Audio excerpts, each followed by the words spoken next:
Hello बच्चों। हिंदी साहित्य की कक्षा में आप सभी का स्वागत है। हिंदी साहित्य की कक्षा 7 का अध्याय संख्या 6 जवानों राह यही है को आज हम पढ़ेंगे और समझेंगे। हिंदी साहित्य हमें सिर्फ बोलना यानी सिर्फ भाषा ही नहीं सिखाता, अपितु जीवन जीने की कला, उसके महत्व तथा मूल्यों से भी हम सभी को अवगत कराता है। तो आइए इस अध्याय को बिना किसी देरी के प्रारंभ करते हैं। ये है हमारा अध्याय 6 जवानों राह यही है। पाठ परिचय से हमें पता चलता है कि सबको खुश नहीं किया जा सकता, क्योंकि सबके विचार अलग अलग होते हैं।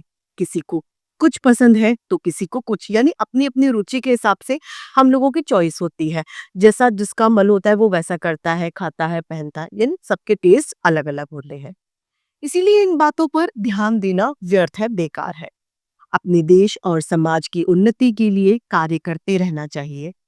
इसके बीच आने वाली प्रत्येक बाधा यानी परेशानी को उखाड़ फेंकना चाहिए। तरक्की में लगे रहने में ही सुख है।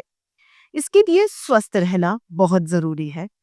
स्वस्थ शरीर में ही मजबूत मन और पवित्र आत्मा का निवास होता है।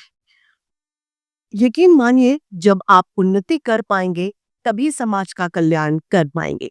याद रखिए, सफलता पानो सफलता पाने की जवानों राह यही है। आइए इसे शुरू करते हैं। मैं दुखी हूं, इसीलिए तकलीफ है। मतलब परेशानी क्यों है? क्योंकि मैं दुखी हूं। हाँ, मुझे मालूम है, तकलीफ होती किसको नहीं, सभी को परेशानियां होती हैं, सभी को कुछ ना कुछ इश्यूज होते हैं। राजा और रंक, रंक अर्थात भिखारी, सबको होती है। चाहे कोई अमीर हो चाहे कोई गरीब हो, सबको परेशानी होती है। इसकी बहुत किस्में देखने से धनी मनी भी धनी मानी भी नहीं बच पाते। कोई थक कर कहा रहा है, कोई पिट कर सिसकियां ले रहा है, कोई अपना माथा पीट आंखों से आंसू बहा रहा है, कोई घरेलू झंझटों से बिना पिटे कुटे तंग आकर होठ लटकाए बैठा है, कोई अपने भाई बंधुओं यानी भाइयों से के लालच का शिकार बनकर अधमरा यानी आधा मरा हुआ बना हुआ है। कोई अपने प्राणों से प्यारे बच्चों की बदमाशी से दुखी है और तंग आकर खींच रहा है। बच्चे इतने शरारती है, क्यों है, उनका क्या करूं, इसके चक्कर में परेशान है। यह तो हुए कोई यूं ही दुखी है कि लोगों ने उसको आज सलाम क्यों नहीं किया। मतलब कोई किस बात से परेशान है कि आज ऐसा क्या हुआ कि आज उसने मुझे सलाम नहीं किया, नमस्ते नहीं की। मतलब यह है कि दुख की आंख खोलो और दुख ही दुख देखो। यानी अगर हम चाहेंगे कि हमें दुखी रहना है, हमें परेशान रहना है, तनावग्रस्त रहना है, तो हमें हर जगह से क्या मिलेगा? दुख मिलेगा और तनाव ही मिलता रहेगा। तो क्या ईश्वर ने दुनिया दुख के लिए बनाई है? नहीं। तो क्या दुख हमने पैदा किया है? हरगिज नहीं, यानी बिल्कुल भी नहीं, ऐसा भी नहीं है। क्या यह दुख दूर किया जा सकता है? क्यों नहीं। और जिंदगी आराम से बीत सकती है, कोशिश करने से जरूर। यदि हम अपनी जिंदगी आराम से बिताना चाहे तो उसके लिए हमें क्या करना पड़ेगा? कोशिश यानी प्रयास करने पड़ेंगे। कहीं ऐसा तो नहीं कि देह तो दुख भरेगी और मरेगी ही। हाँ, यह कुछ कुछ ठीक है, बिल्कुल ठीक तो ये बात भी नहीं है। मैं 6-7 साल का तो था, अपनी माँ की तकलीफ पर मुझे हंसी आती थी। मैं मुंडेरों मुंडेरों पतंग लूटने के लिए बंदर की तरह दौड़ता था। किसकी तरह दौड़ता था? बंदर की तरह। तो औरतों का दिल जो सहज ही लेटी मुझे देखा करती थी, दुख तो किया करता था, मानो मैं नहीं ये मुंडेर पर दौड़ रही हूँ और गिरी जा रही है। बड़े होकर मुझे उनकी हालत पर तरस आने लगा और समझने लगा कि मैं दौड़ता हूँ, तुम क्यों घबराती हो? पर मैं न समझ सका और न ही उनको समझा पाया। न मैं खुद इस बात को समझ पाया और न ही उन दूसरों को समझा पाया। सच यह है कि मेरी माँ मेरे काम से दुखी थी। किससे दुखी थी? मेरे काम से, यानी जो मैं करता था उसकी वजह से वो परेशान थी। पर क्या मैं वह काम उसे दुख देने के लिए करता था? नहीं, मेरा तो ये मंसूबा नहीं था कि मैं अपनी माँ को दुखी करने के लिए ये काम करूं। हरगिज नहीं। उत्तर क्या है? हरगिज नहीं, यानी बिल्कुल नहीं। मेरी तरक्की यानी मेरी उन्नति की जो राह थी, हो सकता है उसमें कांटे रहे हो, यानी बाधाएं रही हो, पर वह काम न चुभकर मेरी माँ को चुभने लगी। वो क्या हुआ? वो कांटे क्या करते थे? मुझे नहीं चुभ रहे थे, वो कांटे मेरी माँ को चुभ रहे थे, इसीलिए मेरी माँ परेशान हो रही थी।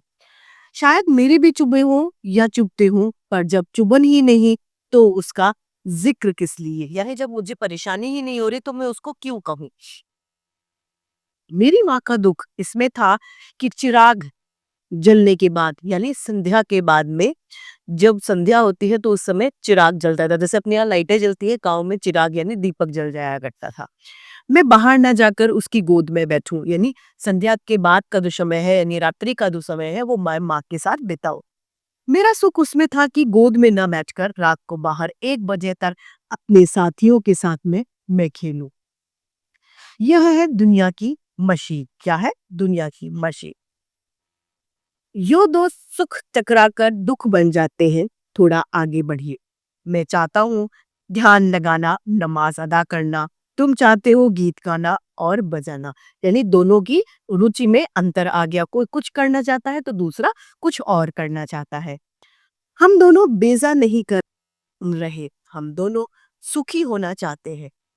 अब मैं अगर चाहूं कि जो मैं करूं वह तुम करो, तो तुम चाहो जो मैं तो तुम करो वह मैं भी करूं, तो नतीजा होगा टक्कर, यानी कठिनाई, दुख और तकलीफ। हम अपनी जिंदगी में आजाद हैं, हम चाहे जो कर सकते हैं। यदि हम अपनी मन को किसी और के ऊपर थोपेंगे तो वहां पर क्या होगा? टकराव होगा, तनाव होगा और फलस्वरूप दुख उत्पन्न होगा। मैं नमाज पढ़ता हूँ, खुदगर्ज नहीं हूँ। कोई मुझे खुदगर्ज कहे या कहा करे, तुम गाते बजाते हो, स्वार्थी नहीं हो। क्या नहीं हो? स्वार्थी नहीं हो, लालची नहीं हो। मैं तुमको स्वार्थी खुदगर्ज कहा बैठूं तो बेवकूफ। कौन? मैं। महामोक। हाँ, यह खुदगर्जी है कि तुम मुझसे वो कराना चाहते हो जो तुम कर रहे हो, तो वो क्या कहलाएगी? वो खुदगर्जी है।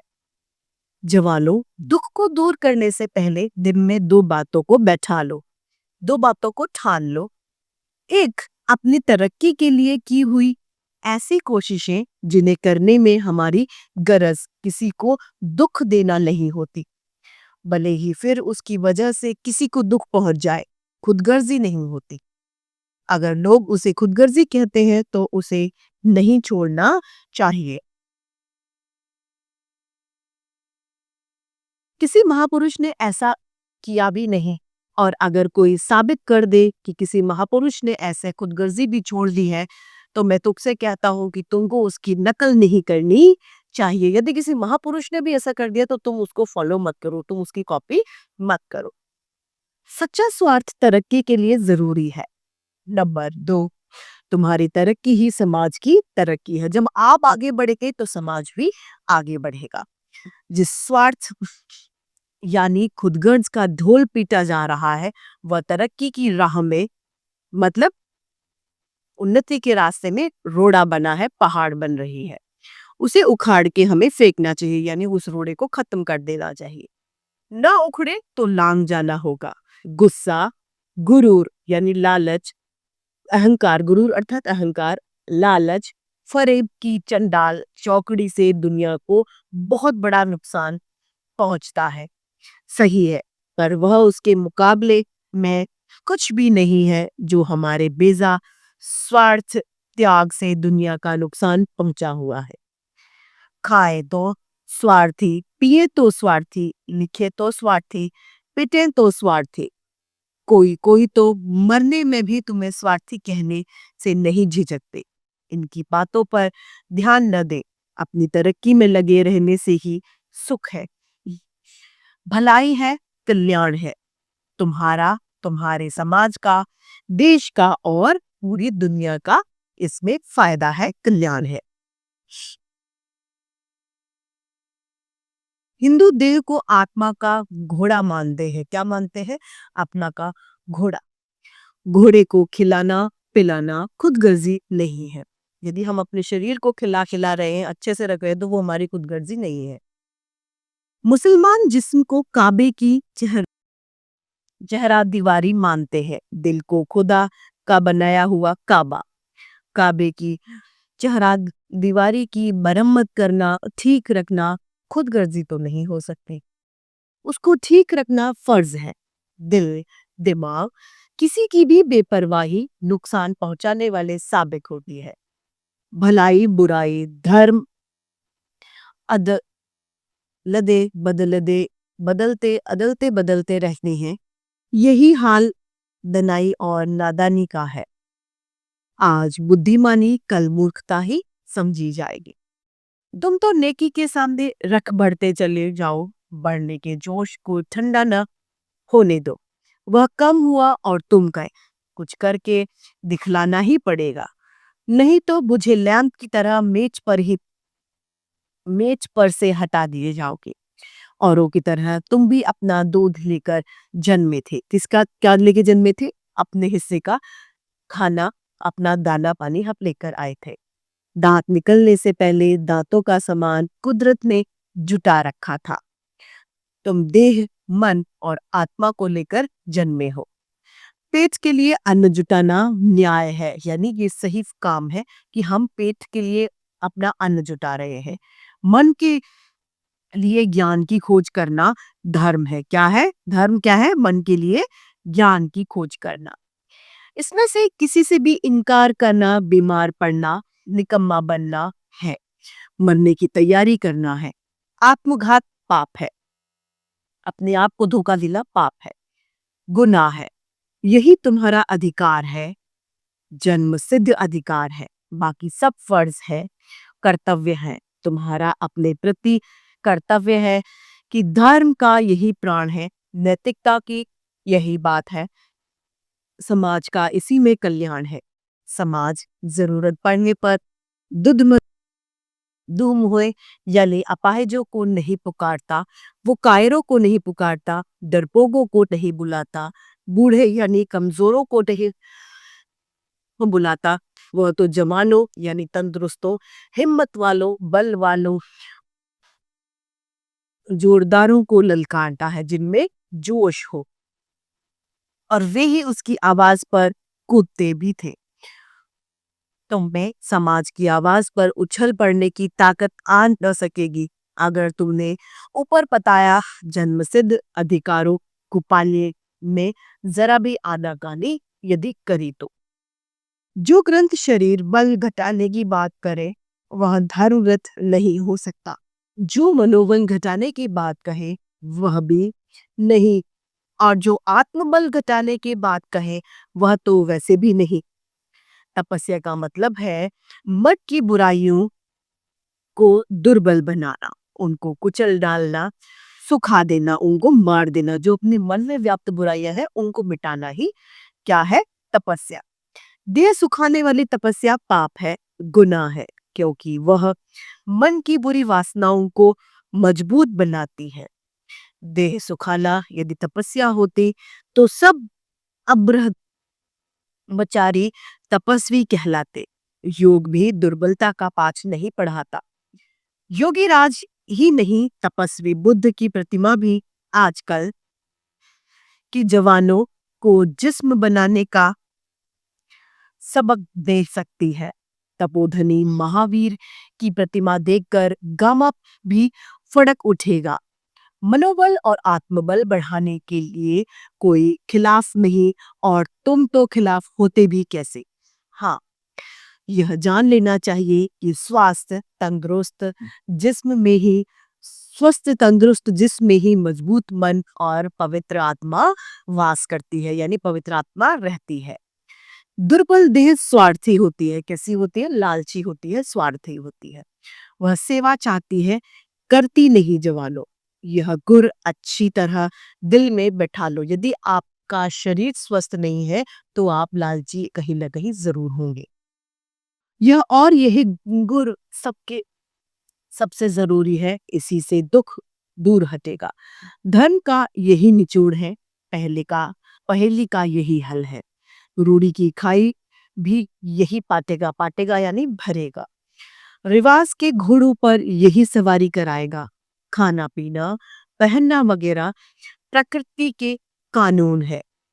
इनकी तरफ से बेपरवाह होकर न हम अपने को पा सकते हैं और न ही ईश्वर को, भगवान को भी हम नहीं पा सकते। न हम कुटुंब यानी न हम परिवार का भला कर सकते हैं और न ही हम समाज का भला कर सकते हैं। न हम बाप दादों का नाम रोशन कर सकते हैं और न ही हमारे ऋषि गुरुओं का भी हम नाम रोशन नहीं कर सकते। कुदरती कानून को मानकर चलने वाला पक्का त्यागी होता है। दरखत दरख्त की तरह जब तुम फल देते हो, पानी, हवा, रोशनी और खाद के हकदार हो। इसको लेने से हिचकना फल देने से इनकार करना है। दरख्त को किसी ने स्वार्थी नहीं कहा। तुमको कोई खुदगर्ज क्यों कहेगा? तुम अपने जमीर को यानी अपने में बैठे राम को देखो, जो अपने अंदर भगवान बैठा है उसको आप देखो,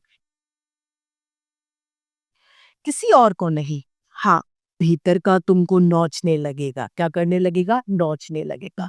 जब समझो तुम जरूरी कहीं गलती कर रहे हो, तुम उसी की सुनो और जो जो कहे सो उसको करो, यानी जो अपने अंदर की आत्मा जो आपको कहती है आप वो कार्य करे। यह स्वार्थी दुनिया तुम्हें अपनी तरक्की में लगा देख तुम्हें स्वार्थी कहकर बुला सकती है। कहे के लोग ये तो स्वार्थी है, पर तुम उस ओर कान न देना, यानी तुम उनकी बातों को मत सुनना। प्रहलाद और मीरा की याद कर अपने राम में लगे रहना। जैसे ये दोनों भक्त प्रहलाद और मीराबाई अपने भगवान में इतनी लीन थी कि उन्हें दीन दुनिया से कोई फर्क नहीं पड़ता था। उसी तरह आपको भी अपने भगवान में ध्यान रखाना है। ध्यान रहे किसी के किसी के कामों की नकल न करना, किसी के रस्मों रिवाज को न अपनाना। बाप दादों, संतों, ऋषियों, महंतों व पैगंबरों की नकल करने की चीज होती है। उनका आत्मोत्साह, उनके अंदर जो जोश था, वो उनका काम करने का जोश, उनकी लगन, उनकी निर्भीकता यानी वो किसी से नहीं डरते थे वह, और उनकी बेबाकी। दुनिया की भलाई सोचकर आम की गुठली जमीन में दफन होती है। क्या होती है? जमीन में दफन दबा दी जाती है। मिट्टी खाकर मोटी होने के लिए नहीं, बल्कि दरख्त बनकर दुनिया को आम खिलाने के लिए। दरख्त यानी पेड़। कोई उनमें स्वार्थ देख सकता है, ऐसी हालत में पौधे की हालत में ही उसे उखाड़ कर फेंक सकता है, पर इससे वह गुठली का ही नुकसान करेगा। क्या करेगा? इसका नुकसान गुठली का ही, मगर खुद भी आम खाने से महरूम रह जाएगा, यानी वंचित रह जाएगा, वो भी आम नहीं खा पाएगा। तुम भी इसी तरह स्वार्थी समझे जाकर लोगों के हाथों पा सकते हो, पर इससे क्या? आग गीले और सूखे सबको जलाया ही करती है। तुम भी अपनी तरक्की के रास्ते में आई रुकावटों की परवाह न करते हुए आगे बढ़ते ही चले जाओ। रास्ते में जो परेशानियां आ रही है आपकी तरक्की में, उनकी परवाह मत करो, उनकी चिंता मत करो, लगातार बढ़ते जाओ। यकीन रखो, जल्द ही वह दिन आएगा कि जब तुम पूरी ताकत से उन्हीं का भला करते हुए देखे जाओगे जो तुमको अपना दुश्मन और नुकसान पहुंचाने वाला समझते थे।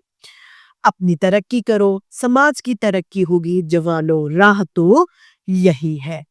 तो देखा, हमारा यह पाठ आज का यही समाप्त होता है। इसी के साथ हमारे हिंदी साहित्य की कक्षा भी आज यही समाप्त होती है। फिर से हिंदी साहित्य में ऐसे रोचक अध्याय लेके आपके समक्ष प्रस्तुत होते रहेंगे। आज के लिए इतना ही, फिर मिलते हैं। धन्यवाद।